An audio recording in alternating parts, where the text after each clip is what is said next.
The story begins as we see a girl who's sad because her teddy bear was torn, and her mother thinks it's a shame since they just bought it. But she tells the girl they can just replace it. The bear is thrown away and taken to an underground facility. But we meet a boy named Rudo who sneaks into the building. As he goes through the trash, a guard pulls up on him and recognizes him as the trash raider who's been stealing garbage from the city. He activates the alarm, which alerts the other guards, but Rudo quickly throws trash at them and gets into the air ducts. He tries to escape, but the guards close the gates and they start shooting him. So he dodges their bullets as he runs away, but one of them hits his shoulder and he still manages to get away. The news about the garbage theft spreads everywhere, and the people in the city blame the slum residents, wondering why they don't stick to their side of the wall. Everyone in the slums knows that it's Rudo because it isn't the first time he's done it. Rud's friend Chi warns him that he might get into serious trouble if he doesn't stop, and she wonders why he keeps stealing trash. So he explains that the city folk keep throwing away perfectly usable items, telling her he can't help but feel sorry for them, and he adds that it also helps with his expenses. They're suddenly interrupted by three boys, and their leader tells Chi to stop hanging out with Rudo, or else she'll also smell like garbage. He makes fun of Rud's gloves because he hasn't washed them in years. As they continue to mock Rud, Chia reminds them that they all live in the slums, so they shouldn't bully him. One of the boys mentions that R is the son of a serial killer, and unlike R's father, they've been trying to create a better image for themselves. We learn that everyone in the slums is also a descendant of a criminal, and Rud tries to stay patient, but when they continue talking about his father, he becomes angry. After that, Rudo returns home, but his guardian Reto teases him because of his awkward conversation with Chi. He advises Rudo to be confident about how he feels and also tells him to stop his raids because he's putting himself at risk. Rigto explains that major crimes are punished with an instant death sentence where the criminal jumps into the pit, and we learn that Rudo's father faced the punishment. The next day, Rito convinces Rudo to talk to Chi. Rud heads to her house, but on his way, he sees everyone gathered around the pit because they're executing another criminal. He's suddenly interrupted by Chi, who catches him off guard. She tells him that she doesn't wish for him to get thrown into the pit. They both become flustered, and he gives her the teddy bear, telling her it will be happy in her company. She happily accepts it, telling him she'll cherish it forever. Rud returns home, but he sees Reg lying on the floor as a man stabs his chest. So he rushes to attack him, but he realizes that he's no match for him. And the man takes a book with him before he escapes. As he takes his last breath, the officers suddenly taser him from behind and arrest him because they think he murdered Rego. After that, everyone gathers as the executioner notes that a murderer can't be forgiven. As R was given the death sentence, everyone starts cheering and he can't understand why no one believes him. He notices Chiwa and asks her to find Rito's real murderer, but even she believes that he's guilty. So she drops the bear and turns her back on him. Rud feels all alone, and since no one believes that he's innocent, he thinks they're all just trash. He promises to send them all to hell, and he suddenly notices the real murderer standing in front of him. But before he can say anything, he gets dropped into the pit. After a while, Rudo regains consciousness, and he's surprised that he's still alive. But he suddenly smells a foul odor and covers his nose. He remembers how he was sent to the pit, and he sees a giant monster. So he realizes that they were right to call it hell. He tries to escape from the trash monster, which summons other monsters with its roar, and they surround him from all sides. The monsters rush at him, so he dodges their attacks, but he trips to the ground, and he notices a human skull. He curses the people who sent him there, but the garbage crumbles, and the monsters stop attacking him. He notices that the air is poisonous, so he covers his mouth and nose as he looks for a safe spot. He suddenly starts vomiting blood. and the monsters approach him. So he wonders if he's about to die and starts to lose hope. But the image of Regto's death comes to his mind, and it reminds him that he can't give up. So he grabs an iron pipe, thinking he must avenge Regto. The monster tries to attack him from behind, but he knocks it back and accidentally sends a can flying towards a man named Engine, who's sitting nearby.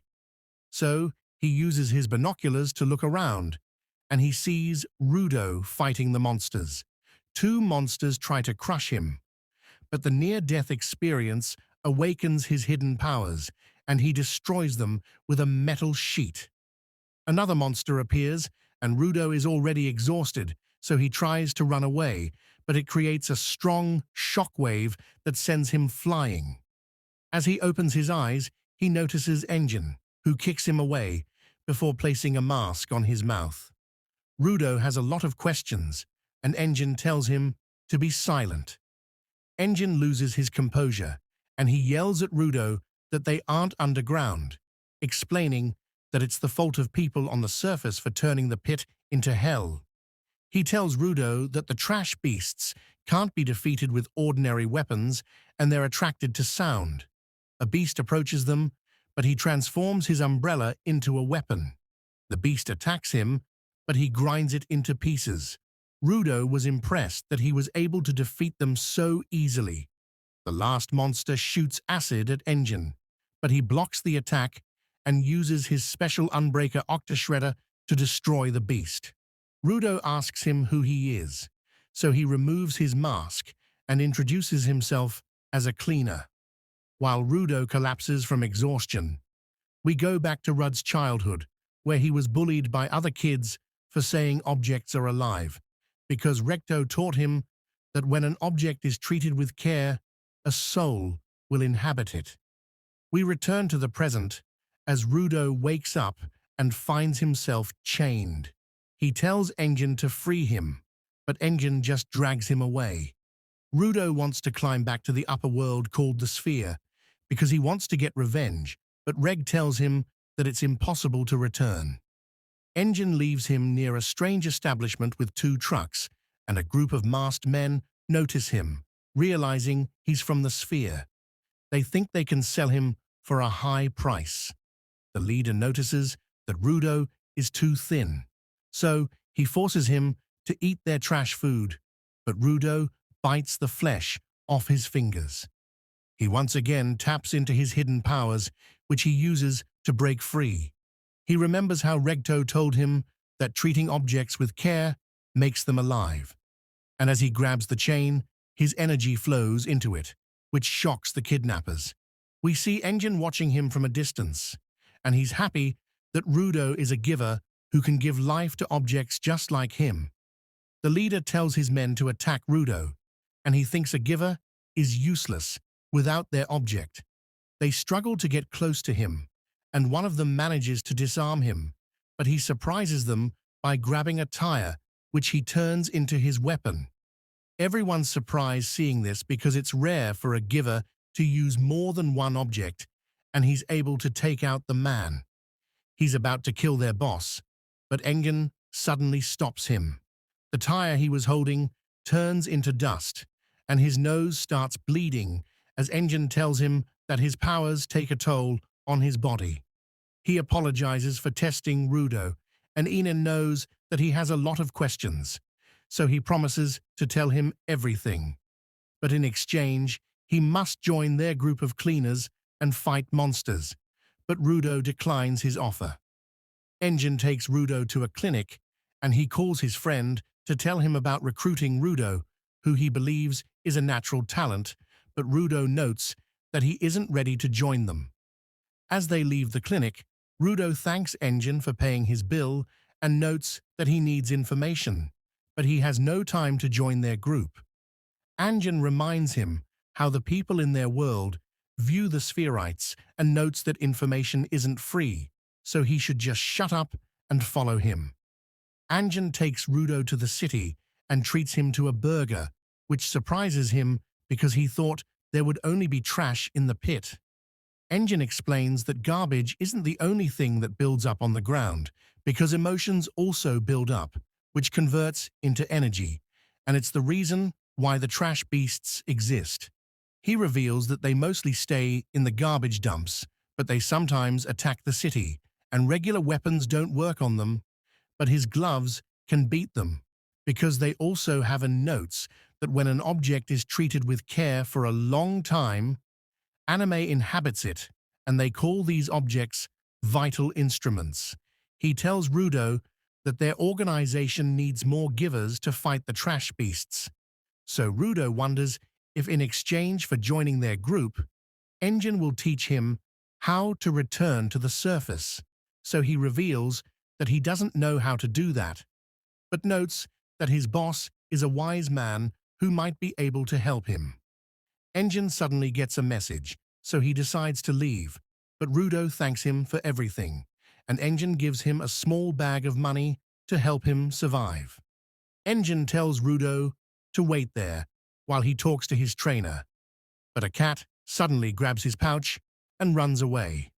So Rud tries to catch it and realizes that it's much faster than him, but he notices a stick, so he quickly grabs it to pin down the cat. A man named Zanka arrives, telling Rud that the stick belongs to him, and he forcefully takes it back. R notices the cleaner symbol and realizes he's also a cleaner like Angin, but Zanka activates his power to teach R a lesson. His attack narrowly misses Rudo, and he mentions that Engin put him in charge of his training, but he never thought his student would be a thief. Rudo explains that he was borrowing the stick to get his money back, but Zanka taunts him about how his father couldn't teach him basic manners, which pisses him off. But he remembers how Regto told him to stay calm and listen to the other person, so he apologizes for taking Zanka's precious treasure. Zona helps him get up and asks about his vital instrument. So Rudo tells him it's probably his gloves. Zanka examines his gloves and he thinks they're cool. So Rudo also wants to be friendly, and he remembers how Regto told him to smile. So he tries to show his happy side, but Zanka is creeped out by his odd expressions and thinks R is making fun of him. Zanka thinks Rudo is just overconfident because Engine called him a genius, but he reminds him that they're always putting their lives on the line. He thinks R doesn't even look serious when he talks about his goal, so it must be a foolish one. But Ruto remembers how Reito told him to change the world, and his mood suddenly changes. He tells Zanka that he's serious about his goal, so he should never make fun of it. But Zanka notes that he knew they wouldn't get along, and he pulls out his weapon. Rudd also grabs a rod behind him, and Zanka is shocked that he can make any object his vital instrument, thinking it's the reason why Angin called him a genius. But Zanka tells Rudo that his natural talent won't help him defeat someone more experienced. Zanka grabs his staff and charges at him, so he's forced to defend himself. Rudo struggles to keep up with him, and he gets pinned to the ground, but Zanka smells the dirt that fell on him, and he suddenly freaks out. He notices that Rudo is holding a plunger, but Rudo can't understand why he's reacting that way. So Zanka starts running away. Rudd doesn't understand why he's so scared, but he chases after him and he manages to cover him with poop. Engine arrives and he thinks they've already become friends, but as they get in his car and discuss what happened, he bursts out laughing, and Zanka can't believe he was humiliated. Engine tells Rudo that Zanka is a spoiled kid, and he never expected someone to throw poop at him. But Zanka is still the most skilled giver in their group, so Rudo will learn a lot from him. Enen suddenly asks a girl named Rio when she got there, so she mentions that she was just curious to meet Rudo. Engine drives them to the cleaner's headquarters. Engine drives his car out of the city, leading them to the cleaner headquarters situated in the middle of the wilderness. Engine drives past some destroyed cities and reaches a fortified tunnel passing through a huge rock wall. As they come out on the other side, everyone gets down from the car, and Injin welcomes Rudo to the headquarters of the cleaners. Rudo is still in shock from Rio playing with his hair, and as he starts walking towards the building, a couple of flies start revolving around him. Inside the building, a tanned mommy receptionist is calmly reading a Playboy magazine, and Injin introduces her as Semu to Rudo. He says that Semu takes a look at everyone who joins them. But just as he is about to reveal her ability, she thrusts her fork at Rudo, killing both the flies in one hit. Rud is dumbfounded at this, and then Semu welcomes him, saying that Injin told her everything about him, but she has to take a look at him personally to assess his potential. As she begins to focus on her glasses, Injin explains that they are her vital instruments that boost her vision, and if she focuses, she can see what a person is made of. This is news to Rudo, but he doesn't have much time to think about it.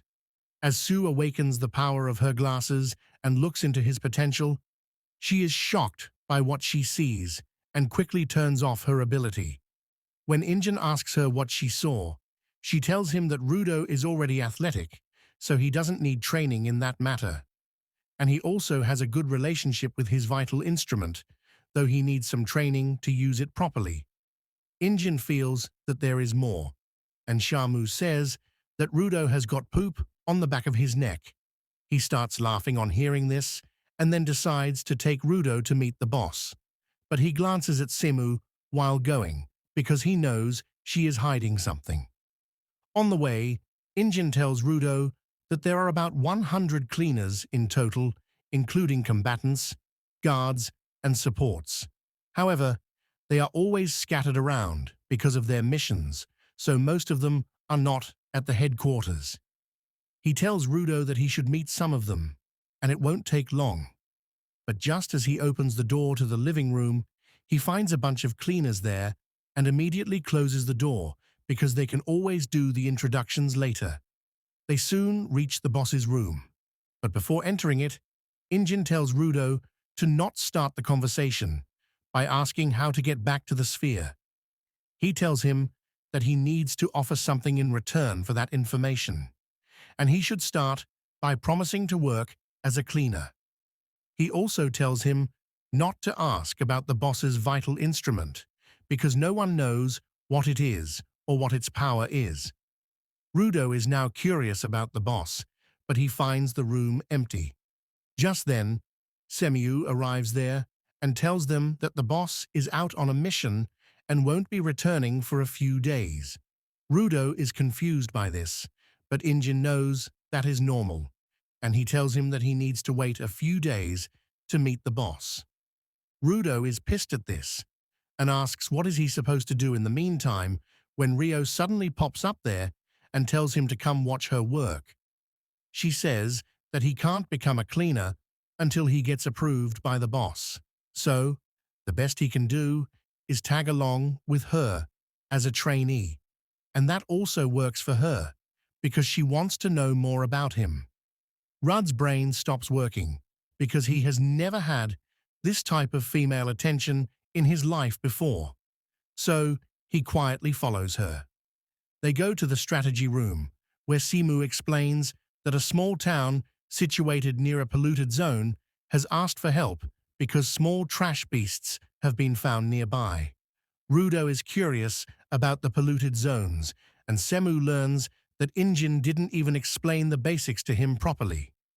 She tells Rudo that the ground is divided into safe zones that support human life, and the garbage-filled polluted zones where trash beasts live. The area Rudo landed was a no-man's land, which is an exceptionally dangerous polluted zone, and most people would die the moment they step foot there. She then gives Rudo a mask, telling him to wear it at all times when he goes to the polluted zones, because without the mask, he could die because of the poisonous gases in less than 15 minutes. Later, Rudo joins Rio and her team on the mission, and she tells him to stay close to her at all times so he can learn the most. He still feels uneasy about that, but then he starts wondering, how long was he in the no-man's zone, and how much poison did he breathe in? His attention then goes to the garbage dump in front of them, and he wonders if the people in the sphere know that there are humans living at the bottom of the pit. However, neither of that matters, because the most important thing for Rudo is the garbage heap itself. To him, it is not just a garbage heap, but a treasure trove where he can find usable things and repair them without anyone scolding him for that. He then catches up with Rio and asks her who are the other guys with her. She replies that they are supporters, and though they don't have special powers like the combatants, they are really helpful in the missions. One of the supporters offers Rudo his hand for a handshake, and as he nervously takes it, the supporter squishes it with his full strength. Rio laughs, and Rudo wriggles in pain, telling him that this guy has incredible grip strength and he can tear through a trash beast's outer shell with his bare hands. Rudo doesn't think he can handle this psycho any longer. When one of the support alerts everyone that the trash beasts are coming, Rudo decides to watch it closely to learn as much as he can.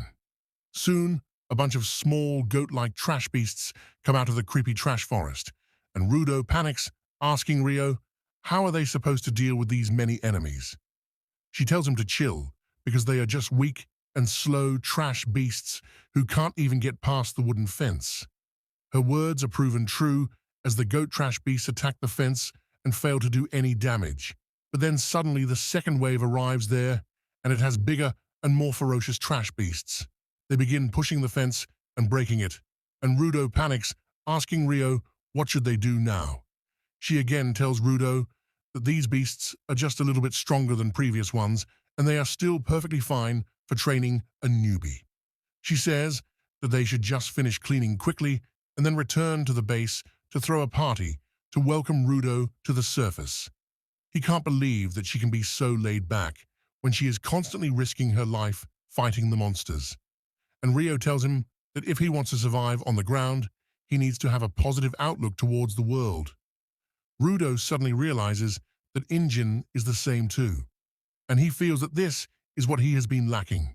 He decides to be chill about everything as well, when suddenly a huge trash beast breaks through the barricading and even Rio panics on seeing it. Rudo turns to her for affirmation that everything is still good, but she tells him that this big beast is amazing because she has never seen anything so stylish. She says that it is not the best material to teach newbies, but she is going to have fun fighting it. She draws out her scissors, which are her vital instruments, and Rudo can only watch her dumbfounded. Rio then activates her scissors and throws them into the sky, where they become huge and even more sharp. She catches them with her leg and then dashes towards the horde of the monsters, chopping a bunch of them down with a kick from the scissors. Rudo can't even understand what is going on, and the support guy tells him that Rio's vital instrument is called the Ripper, and unlike normal people, she wields it with her feet. Rudo realizes that everyone uses their vital instruments in their own way when the handshake guy tells him to be more careful about his surroundings. Rudo notices it too late that a level 2 trash beast is about to attack him. But luckily, the supporter stops it with his bare hands before crushing its head and throwing it to Rio, who simply cuts it with her scissors. She tells the supporters to send some more trash beasts towards her, and they obey, yeeting those heavy monsters at her like they don't weigh anything. By the time Rudo processes all this and learns that this is how the cleaners fight, Rio has cleaned up all the small fries and only the boss monster is left now. The supporters decide to disable any small trash beasts that can interfere in her fight and scatter. But then Rudo notices that one of the disabled beasts is awake and it trips a supporter. It then jumps on him, and the man can't get out of its way in time. Luckily, Rudo arrives there to his rescue and says that he will prove his worth here so that he can get the information he wants quickly. He turns the iron pipe in his hands into a weapon, and it transforms into a spiked barricade. Rudo is confused by this, but then he realizes that he forgot how to use his power because he has been doing it instinctively all this time. He doesn't understand how to deal with the situation, and the trash beast starts pushing down on him. Luckily, Rio arrives there just then and makes quick work of the trash beast, telling Rudo that he did a good thing by following his instinct to save others. The other supporter comes there too and thanks her before asking if she defeated the big one. Rio says that she cut it in 2 halves, but somehow it is still standing. She doesn't understand how it could survive her attack when she is sure that she hit its core, but she decides to chop it up into small parts so that it becomes useless. The supporters decide to log information about a new type of trash beast that is immune to vital instruments, and they leave to warn the nearby towns about it.